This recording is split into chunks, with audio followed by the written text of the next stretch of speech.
পীর দস্তগীর মাহবুবে সুবহানী বড় পীর আব্দুল কাদের জিলানী। ওরে তোর বেটা চুরি করতে বড় পীরের ঘরে, ওরে চুরি করবে দূরের কথা রহিল চোরাই পরে, পড়িয়া রহিল চোরাই হইয়া জ্ঞানী। আরে দিক দিয়া আসতে আসতে পোহাইল রজনী বড় পীর আব্দুল কাদের জিলানী। আমার ওই আব্দুল কাদের জিলানী মহিউদ্দিন আব্দুল কাদের জিলানী যখন ওই জিলানগরের মধ্যে যখন মাদ্রাসার মধ্যে পড়ার জন্য যাইবেন, ওনার উস্তাদের কাছে যখন উনি পড়ার জন্য যাইবেন, আমার আব্দুল কাদের জিলানী আল জিলানী রহমাতুল্লাহি আলাইহি যখন উনি পড়ার জন্য যাইবেন, জিলানগরের মধ্যে যখন উনি পড়ালেখা করার জন্য যাইলেন, ওই জিলানগরের মধ্যে তিনি যখন প্রবেশ করলেন, যাওয়ার পরে ওই আব্দুল কাদের জিলানীকে নেওয়ার জন্য একজন বাদশা আসলো। ওই বাদশাটা আসছে আব্দুল কাদের জিলানীকে খাওয়ানোর জন্য। বাড়ির মধ্যে নেওয়ার পরে তাকে রুটি হিসাবে তাকে খাওয়াইবে, বাড়ির মধ্যে রাখবে। ওই বাদশাটার কোনো ছেলেও নাই, ওই বাদশাটার কোনো মেয়েও নাই, ওই বাদশাটা তার বাড়ির মধ্যে নিয়ে যাইবে। এমন তো অবস্থা হযরত আব্দুল কাদের জিলানী আল জিলানী রাহমাতুল্লাহি আলাইহিকে এমন তো অবস্থায় তিনি বাড়ির মধ্যে যখন নিয়ে যাইবেন, রাস্তার মধ্যে দেখা হইল, ওই রাস্তার মধ্যে হযরত আব্দুল কাদের জিলানী ওনাকে টান্না টান্না যখন নিয়ে যায়, আব্দুল কাদের জিলানী হঠাৎ করে দাঁড়িয়ে পড়লেন। দাঁড়ানোর পরে বাদশা ডাক দিয়া কয়, তুমি কেন দাঁড়িয়ে গেলা, তুমি কেন দাঁড়িয়ে গেলা? ও হুজুর, তুমি কি আমার বাড়ির মধ্যে যাবেন না? আব্দুল কাদের জিলানী আল জিলানী রাহমাতুল্লাহি আলাইহি ডাক দিয়া কয়, আপনি কষ্ট দেন, আমি আপনার বাড়ির মধ্যে যাব না, আমি আপনার বাড়ির মধ্যে যাব না। আব্দুল কাদের জিলানী ডাক দিয়া কয়, কি বলো রে, তুমি কেন আমার বাড়ির মধ্যে যাইতে চাও না? আব্দুল কাদের জিলানী কই, যাব না কারণ আপনি কষ্ট দেন। আব্দুল কাদের জিলানী এইবার যখন যেতে চাই না, ওই বাদশা ডাক দিয়া কই, আমি বুঝি না, একটা ছোট বাচ্চাই কই আমার বাড়ির মধ্যে যাইতে চাই না। ওই আব্দুল কাদের জিলানী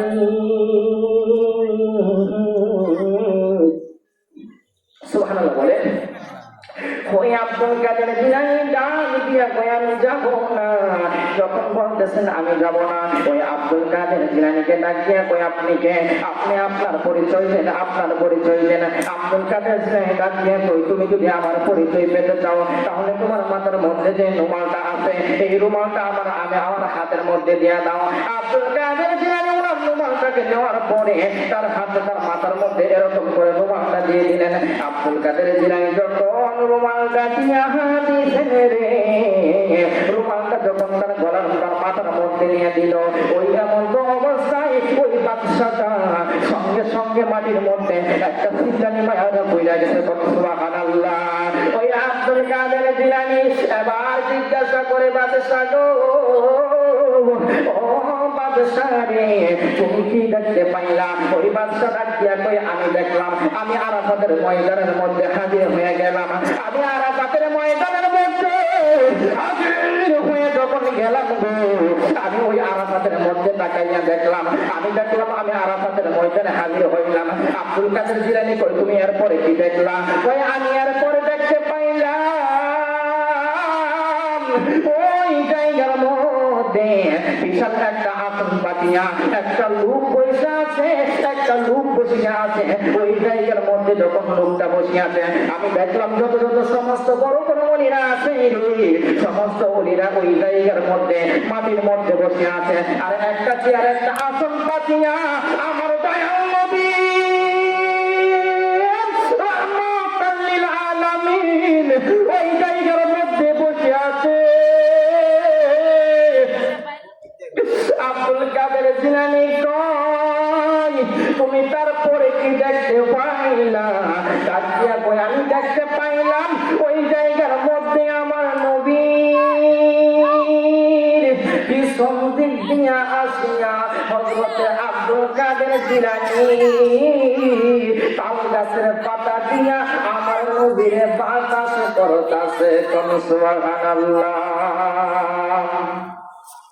এমন তো অবস্থায় ওই আব্দুল কাদের জিলানীকে যখন বাড়ির মধ্যে নিয়ে যাইবে, আব্দুল কাদের জিলানী কয়, আমি এতক্ষণ পর্যন্ত আপনার সঙ্গে যেতে চেয়েছি বিনা শর্তে, কিন্তু এখন যদি আমাকে আপনার বাড়ির মধ্যে নিতে চান তাহলে আপনি আমাকে আপনার বাড়ির মধ্যে নিতে হলে কিছু শর্ত লাগবে, কিছু শর্ত লাগবে।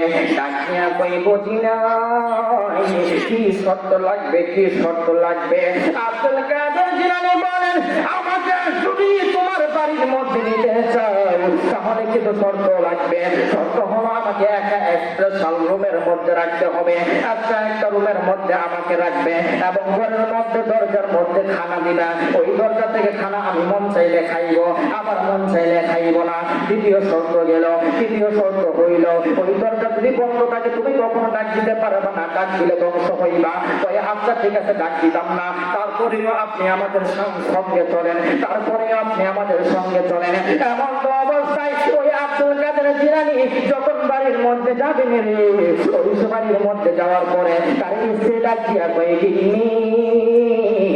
একজন লোককে নিয়ে আসলাম, আওলাদ রাসূল নিয়ে আসলাম, তুমি কি তার খেদমত করবানি? কয়ে আপনারা বলছিলাম একটা লোক আনার জন্য, আপনারা যে আনলেন সে তো চিকন চাকন দেখা যায়। আল্লাহু আকবার। আব্দুল কাদের জিলানীকে একদম চিকনা দেখা যায়। এই সন্তানটাকে আপনি আনলেন আমার বাড়ির মধ্যে তো খাওয়াইব, এমনি এমনি তো আর খাওয়াইব না, বাড়ির মধ্যে তো কলটা তো পানি একটু ঘুরাই দেওয়া লাগবে। আল্লাহ সুবহানাল্লাহ। আব্দুল কাদের জিলানী মুস্কি মুস্কি হাসে। সুবহানাল্লাহ বলেন। আব্দুল কাদের জিলানী যখন মুস্কি মুস্কি হাসে, এমন তো অবস্থা বাদশা ডাক দিয়া কয়ে, খামোশ, তার ব্যাপারে একটা কথা বলবা না, তার ব্যাপারে কোনো কথা বলবা না, তার যেমনি খুশি মনে চাই সে এমনি চলবে, তার ব্যাপারে কোনো কিছু বলতে পারবা না। আমার ওই আব্দুল কাদের জিলানী উনি যখন বাড়ির মধ্যে যখন থাকতে শুরু করলো, কিছুদিন যাওয়ার পরে কিছুদিন যখন যাইল, ওই বাদশাটা তিনি সফরের জন্য এক জায়গার মধ্যে যাইবে। এখন তো অবস্থায় যখন সফরের জন্য যাইবে, ওই বাদশাটা সফরের জন্য যাওয়ার পরে ওই বাদশা যখন সফরের মধ্যে যাইবে, তার গিন্নিকে ডাক দিয়া কয়, তার স্ত্রীর ডাক দিয়া কয়, স্ত্রী আমি তো চাইতেছি আজকে তো আর আসতে পারবো না, আমি তো আগামীকালকে আসতে হইবে, তুমি আমার তুমি ওই আব্দুল কাদের জিলানীকে দেখাশোনা করবা। ওই আচ্ছা ঠিক আছে, আমি তার দেখাশোনা করবো। রাত্র যখন গভীর হয়ে গেল, হযরতে আব্দুল কাদের জিলানী তিনি যখন রাত্রটা গভীর হয়ে গেল, ওই বাচ্চার স্ত্রীটা এমন তো অবস্থায় তিনি চুকাইয়া চুকিয়া দেখতেছে, তিনি তাকাইয়া দেখতেছেন হযরতে আব্দুল কাদের জিলানীর দরজাটা খোলা। দরজাটা যখন খোলা দেখতে পাইল, আল্লাহু আকবার বলেন, ওই বাচ্চার স্ত্রী ডাক দিয়া কয়, আমি কিছুক্ষণ পরে দেখতে পাইলাম ওই বাচ্চাটার স্ত্রী বলেন, আমি কিছুক্ষণ পরে তাকাইয়া দেখলাম হযরতে আব্দুল কাদের জিলানী কোথায় যেন বাহির হয়ে যাইতেছে, কোথায় যেন দরজাটা খুলিয়া বাহির হয়ে যাইতেছে। যখন বাহির হয়ে যায়, সামনে যাওয়ার পরে দেখতেছেন তার ওই বড় পীরের ওই বাদশার স্ত্রী বলতেছেন, মনে হয় তার চরিত্রের মধ্যে কোনো সমস্যা আছে, তা না হলে এত রাতের বেলা সে কোথায় যায়। এমন তো অবস্থায় আব্দুল কাদের জিলানী যখন সামনে অগ্রসর হতে লাগলো, সামনে যাওয়ার পরে দেখতেছে একজন মেয়ে আর একজন পুরুষ সামনে দিয়ে আসতেছে। ওই মেয়েটার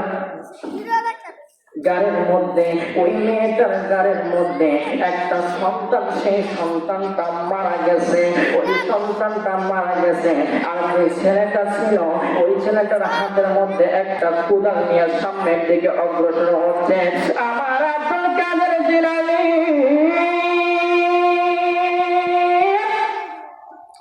ডাক দিয়া বলেন, তোমরা কোথায় যাও? আমাদের এলাকাটার মধ্যে বিধর্মীদের বড়া, আমাদের এলাকাটার মধ্যে শুধু বিধর্মী। এই জন্য একটা মুসলমান এলাকার মধ্যে যাইয়া ওই আব্দুল কাদের জিলানী বলেন, আব্দুল কাদের জিলানী বলেন, আমি তাদেরকে বললাম আপনার সন্তানটাকে মাটির মধ্যে শোয়া দেন। এইবার ওই সন্তানটাকে মাটির মধ্যে শোয়া দিছে। ঠিক কইরা যখন শোয়া দিছে আব্দুল কাদের জিলানী তার পিঠের মধ্যে একটা থাপ্পড় মারতে কোন সুবহানাল্লাহ। ওই মাতা চিল্লানি দিয়া ডাক দিয়া কয়, হে আব্দুল কাদের, আমার সন্তানটা মারা, তারে তুমি কেন এরকম কইরা থাপ্পড় দিয়া আবার কষ্ট দিতেছ? আব্দুল কাদের জিলানী কোনো কথা কই না, একটা থাপ্পড় মানুষে থাপ্পড় দিয়া তারা আবার উল্লাহ কইরা শোয়াইল। শোয়ানোর সঙ্গে সঙ্গে ওই বাচ্চাটা ওয়া ওয়া কইরা মা বলে একটা চিল্লানি মারছে। আমার বড় পীরের কদমের মধ্যে সঙ্গে সঙ্গে মহিলা পড়ে গেছে গো। মহিলা তার কদমের মধ্যে পইরা কয়ে, মহিলা কাঁদিয়া কয়ে, বাবা রে আপনি কে, আপনার পরিচয় দেন। আপনি আমার মৃত সন্তানটাকে জিন্দা করলেন, আপনি তাড়াতাড়ি করে আমার পরিচয় দেন। ওই আব্দুল কাদের জিলানী ডাক দিয়া কয়ে, আমার পরিচয়, আমার বাবা হচ্ছে গিয়া আবু সালে মোসা জঙ্গি, ছিলেন যার পিতা উম্মুল খয়ের ফাতেমা ছিল যার মাতা। সুবহানাল্লাহ বলে। ওরে আবু সালে মোসা জঙ্গি, ছিলেন যার পিতা উম্মুল খয়ের ফাতেমা ছিল যার মাতা। দুই জনে ছিল আল্লাহ নবীর প্রেমে মাতোয়ারা, দুই জনে ছিলেন আল্লাহ নবীর প্রেমে মাতোয়ারা। সেজন গাউসুল আজম, সেজন বাগদাদে ওয়ালা, সেজন গাউসুল আজম, সেজন ওয়ালা, সেজন গাউসুল আজম, সেজন বাগদাদে ওয়ালা।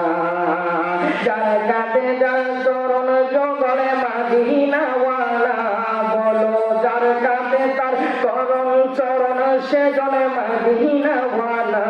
সেজন গাউসুল আজম, সেজন বাগদাদে ওয়ালা, সেজন গাউসুল আজম, সেজন বাগদাদে ওয়ালা। ওই আব্দুল কাদের জিলানী আর দেরি করে না, এই কাজ কারবার যখন দেখতে পাইল, ওই কাজ কারবার দেখার পরে ওই যে বাদশার মেয়ে, বাদশার স্ত্রীটা আব্দুল কাদের জিলানীর পিছন দিয়ে আসছিল, ওই বাদশার স্ত্রীটা একটা সিন্দানি দেয়া ঘুরান দিয়া বাদশার স্ত্রীটা পড়ে গেল। কেমন খেলা, কেমন লীলা। ওই বাদশার স্ত্রীটা যখন একটা চিল্লানি মারছে, মারার পর সঙ্গে সঙ্গে ওই বাদশার স্ত্রীটা হুতুট খেয়ে পড়ে যায়। আব্দুল কাদের জিলানী কয়, আমি তারে ভালো করবো না, আমি তার কাছেও যাব না। যদি আমি তার কাছে যাই মানুষগুলা বলবে আব্দুল কাদেরের চরিত্র খারাপ। সেই বাদশা গেছে, বাড়ি থেকে চলিয়া গিয়েছে, হাত দিয়া তার স্ত্রীর বাগায় নিয়ে যাইতেছে। এই জন্য আব্দুল কাদের জিলানী আর কোনো কথা না বলিয়া সঙ্গে সঙ্গে তিনি বাড়ির মধ্যে চলে গেছে। কোন সুবহানাল্লাহ। বাড়ির মধ্যে যখন চইলা যায় ওই আব্দুল কাদের জিলানী যখন বাড়ির মধ্যে চলে গেল, বাচ্চা যখন বাড়ির মধ্যে আসলো, আয়েশা বলে, গিন্নি, ও গিন্নি তুমি কোথায়? ও আমার স্ত্রী তুমি কোথায়? কোথাও তালাশ করে তার স্ত্রীকে খুঁজে পাওয়া যায় না। এমন তো অবস্থায় যখন তার স্ত্রীটাকে খুঁজে পাওয়া যায় না, ওই বাদশার স্ত্রীকে খুঁজে পাই না, হাঁটতে হাঁটতে চৌরাস্তার মোড়ের মধ্যে গিয়েছে, জানিয়া দেখে বাদশার স্ত্রীটা চিৎকার কইরা আছে। বলনা সুবহানাল্লাহ। ওই বাচ্চার স্ত্রী যখন চৌরাস্তার গোড়ার মধ্যে পয়লা আছে, মানুষগুলো বিন্দিয়া ধরে রাখলো। মানুষগুলো যখন বিন্দিয়া ধরে রাখলো, ওই আব্দুল কাদের জিলানী তিনি রুমের ভিতরে বসে আছেন। ওই বাচ্চাটা ওই সময় কিন্তু আপনার বাস গাড়ি প্রাইভেট কার এগুলো ছিল না, ওই সময় ছিল গরু গাড়ি। এই গরু গাড়ি দিয়ে বাচ্চার স্ত্রীটাকে নিয়ে যখন বাড়ির মধ্যে যাইল, বাড়ির মধ্যে যাওয়ার পরে ওই আব্দুল কাদের জিলানী উনি যখন বাড়ির মধ্যে ওনাকে যখন নিয়ে যাওয়া হইল, আমার আব্দুল কাদের জিলানী আমি জিলানী রহমাতুল্লাহি আলাইহি তিনি এমন তো অবস্থায় আব্দুল কাদের জিলানী রুমের মধ্যে শুয়ে আছেন রে। ওই বাচ্চার স্ত্রীটা এই দিক দিয়ে মারা যাইতেছে। যত ডাক্তার কবিরাজ যতগুলো আছে সমস্ত কেউ সবাই আসলো, কিন্তু বাচ্চার স্ত্রীরা কেউ ভালো করতে পারে না, ভালো করতে পারে না। ওই বাচ্চা ডাক দিয়া কই রে, এ জগৎবাসী তোমরা শুনে নাও, আমার স্ত্রীরা কেউ ভালো করতে পারবে না। যে যাই নামাজের যে একটা রুমালের তলে নিয়ে আমি বাদশারে মক্কা মদিনা দেখাইতে পারে, আরাফাতের ময়দানের মধ্যে আমি বাদশারে যে হাজির করতে পারে, যে সন্দেহে ওই আল্লাহর ওলি আমার স্ত্রীকে ভালো করতে পারবে। বলুন সুবহানাল্লাহ। আমার আব্দুল কাদের জিলানীর কাছে গেল, যাওয়ার পরে ডাক দিয়া কই, নমস্কার হে আব্দুল কাদের জিলানী, আপনি দয়া করে আমার ঘরের মধ্যে আসেন, আপনি দয়া করে আমার ঘরের মধ্যে আসেন। আব্দুল কাদের জিলানী কোনো কথা বলে না।